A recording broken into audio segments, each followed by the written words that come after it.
Now today's video is all about testing out some brand new paints that have been sent by Shinhan Pass. And these are their professional designers gouache, okay? So I'm going to give these a try. Let's have a look at these, shall we? Let's open this box and see what lies within. Now I've never used gouache at all, so just bear that in mind. So I'm a complete newbie when it comes down to using this type of paint. I'm a watercolourist, as you know, which I have been for many, many years. So they sent me a lovely box of 24. Anything else on the sides? Nope, just information with their website, www.shinhanart.com. So let's have a quick look inside the box. So what we got now? Oh, look at that. So we've got a list of colours within their range from this, and I believe there's 72 different colours within their designer gouache paints. High pigmented colours, so I'll be interested to see how they work. Oh, look at them. I know, exciting. Let's have a quick look at the leaflet. And these are all the colours that they must have within their range there, look. That is quite an array of colours, isn't it? It really is.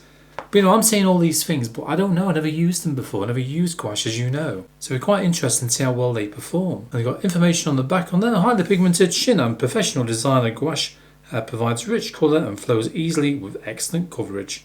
So yeah, you can see these are 15 millilitre tubes. So really nice colours within there. So it's quite a range actually. So we've got all the colours which we recognise, a lot of the colours anyway. For example, as you know, being a watercolourist, I use one called Opera Rose, and there's an opera just there, look. So you've got opera, and this one, I believe, is a rose. So you've got two separate ones for opera and a rose. It'll be quite interesting to see about that. Let's go for the opera. Okay, we'll try that one first of all. Scarlet red. That's quite a nice one, doesn't it? Maybe a little bit of violet. We'll try that one. Okay, let's just try those three to begin with and see how well they perform, shall we? So let's put a little bit of this in my mixing palette here, look. That is very bright, isn't it? Okay, we'll try that one.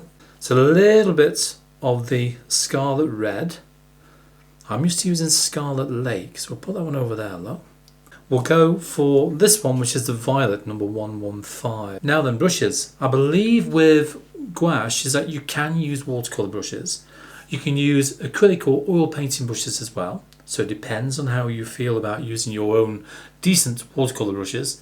So I'm going to go for my watercolour brush, and I've got one here, which is what's this one? Rosemary & Co. So Rosemary & Co. Series 301. Okay, here we go. As I mentioned, because I'm a watercolourist, I would normally have all of this to a watery consistency, something like that, or even more watery than that. You know, if I put some more water in there, see what I mean? So look how watery that is. Let's just try this first of all, as I would normally use it as a watercolourist, and see how that one goes on the paper. And you can see, just with one brush load, goes reasonably well, doesn't it? It's not too bad on there. And I can see the texture of the paper. You see, watercolours, for example, are transparent, aren't they? So they'll show the white of the paper will glow through it. So let's thicken that down a little bit more. Okay, so a little more pigment compared to water. So this is more of a, that was watery, this is more of a milky consistency is the way I would say it. And look at the difference with that one already, just by thickening that mix up a little bit. See what I mean? And let's try again, something like that there. So this to me is more of a creamy consistency. So load it, we'll try that one. So we'll try that all. Now you can see the opacity within this now, can't you? So you can see how this would work by working with this as a opaque medium. Because that's basically, as we said, what it is. Okay, so that's that colour. Let's have a quick look at the other colours there, shall we, and see how they perform. So we're going to go now for the beautiful opera. So water that down again. Just move those out of the way a little bit now. We'll try more of a watery consistency. And you can see with that, that's so bright. So let's add a little bit more pigment to that. And this is going to be now the milky consistency. And again, look at the difference already when it's milky. And then we'll go more for a creamy consistency, which is something like that there, look. And we'll try that one. Okay, that's all dry brush at the end. Now Shinhan Professional Designers Gouache, that's quite a mouthful, isn't it? It's highly pigmented apparently, so it provides a rich colour and flows easily with excellent coverage, so their leaflet tells me. It contains the best pigments and purified gum arabic to produce highly saturated colours that are beautifully vibrant. Yeah, so you can see the differences when it was watery, milky and creamy. Okay, opacity. What I want to do is see how well it covers on the paper. So I'm going to go back to go for the violet first again, very watery. So let's just try that first and see how well, make sure it's fully loaded, see how well it covers over this brown acrylic paint which I put on there. I want to see if it covers that brown paint up or not. That'd be interesting to find out. So that's the watery version. You can see watery doesn't even touch it, does it? The brown still shows through, as you can see there, so it's not going to work. So if I go creamy, it's a little bit thicker now. Something like that. Try that one. Plenty on the brush. Now that is starting to cover, as you can see there. Let's try that again. That's actually starting to cover that really well, isn't it? You can just about make out that brown through there. But that's creamy. So it is an opaque medium. And obviously the more pigment you add and the less water you use, the more opaque this will be. And so far, these colours from Shinhan Pass are working really well. And apparently, from what I've researched about working with gouache, is that if you paint a light colour, it can actually dry a little bit darker. If you paint a dark colour, it can dry a little bit lighter. So that'd be interesting as a watercolour to kind of see how that one works. And obviously, just like watercolours, these are water soluble.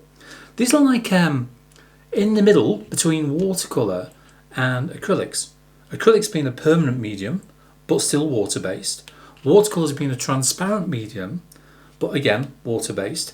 And gouache, again being water-based, but being of an opaque nature. So highly pigmented, and that's the idea behind them. These were originally designed, gouache, to be used in a more kind of thicker consistency, I would have thought, because you're obviously going to work with the opaqueness of it. If you water something like this down, I would assume that it's going to be a little bit like watercolour, but more of a duller, more of a denser sort of feel. So this to me is a good tester, just to kind of work out how these paints work. I've got no idea, as I said, this is completely new to me. Now if you do like this video, please click on subscribe down below. When you subscribe to my channel, that encourages YouTube to be able to show my videos to even more people. Oh, and don't forget, if you don't mind, just one quick little thing, click on like as well. So if you're a gouache painter, then you'll understand where I'm coming from when I'm a complete newbie. So this is obviously that lovely permanent yellow. And it's starting to cover. I'm going for the creamy version now. Okay. Completely loaded up, as you can see there. We'll try that one. Still a bit transparent, isn't it? And that's straight from the tube. Just try that on its own there, look. Yeah. So even that's a little bit transparent. So to me, I think anyway, this is only my personal opinion, that gouache, this particular gouache, is not completely opaque when you're trying to use a light colour over the top of a dark colour. Also, don't forget, you can mix the paints. So I'm going to go, let's go for this violet with a little bit of red. Okay, a little bit of that scarlet red there. And that mixes really well to quite a nice purple actually, that, isn't it? I like that. We'll try a different colour. Let's go for red and the yellow. A little bit of orange, something like that. Oh, look at that.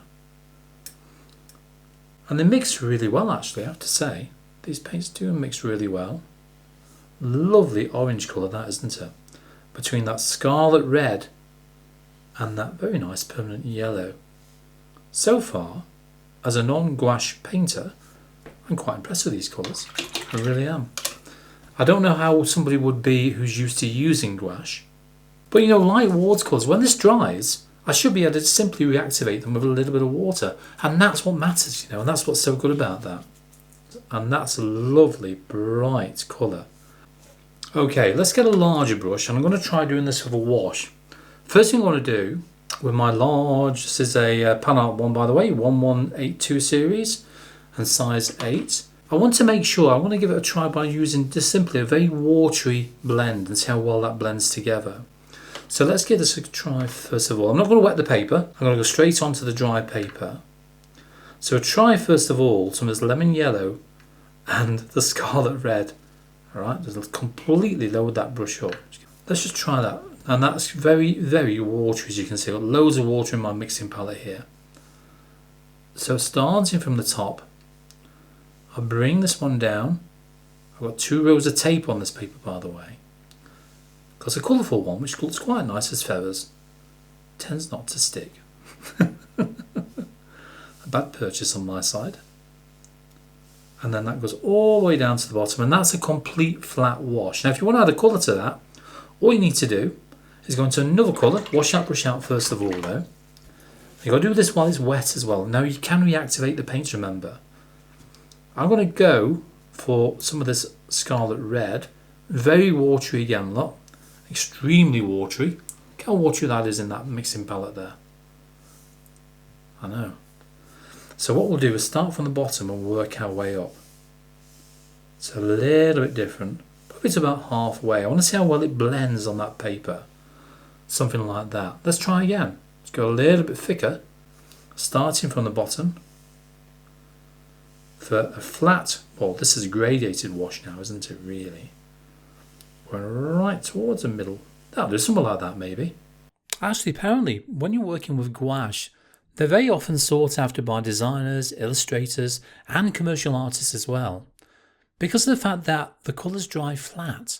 You know, so you can get a nice even wash of colours. So imagine if you're a cartoonist, for example, and you want a nice even wash for the background colours, something that you're painting at that time. So it's very handy for something like that. Whereas watercolours, yes, they work really well, which I use all the time, as you know. I'm a watercolourist. I've been doing that for many years. Well, watercolours tend to dry, well, more transparent, because that's the nature of them, isn't it? Whereas with gouache, it's more of an opaque medium.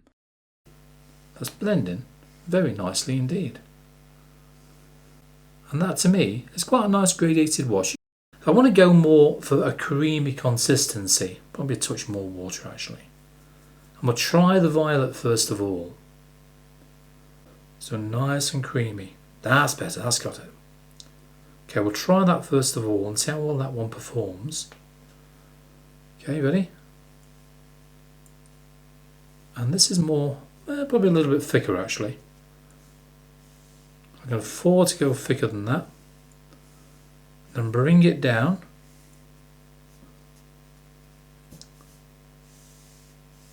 I want to see the difference between the two and the opacity of these. And see how that performs as well. See, I need a little bit more water in there. It's just getting that right.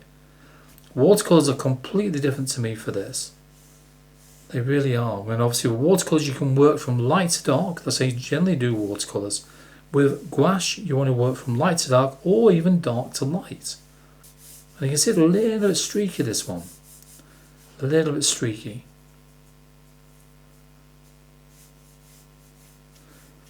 And I think the thing is with paints like this, what I've found so far is that the more pigment you add, the more streaky I tend to get it. When it's more of a watery consistency like this, that to me is blended really well. You can just see some lines going through there where the pigment's showing through now as that's starting to dry. So you know, what I have to say about these colours is that they're very vibrant, they're extremely colourful. These are just the ones I've tried from all these 24 you can see here. So I know some people use them as a watery consistency, I realise that. Some people also use them the way that they are made to more of a kind of creamy consistency. So more or less straight from the tube, a little bit of water maybe, but that's about it. And I think that's just down to the individual artist. But these particular ones by Shinhan Pass, as you can see here, actually very nice indeed, I must say. Now, alongside paints, I also test out brushes as well. So if you're interested in having a look at the Pan Art brushes which I've tested, have a look at the link to the right and I'll see you there.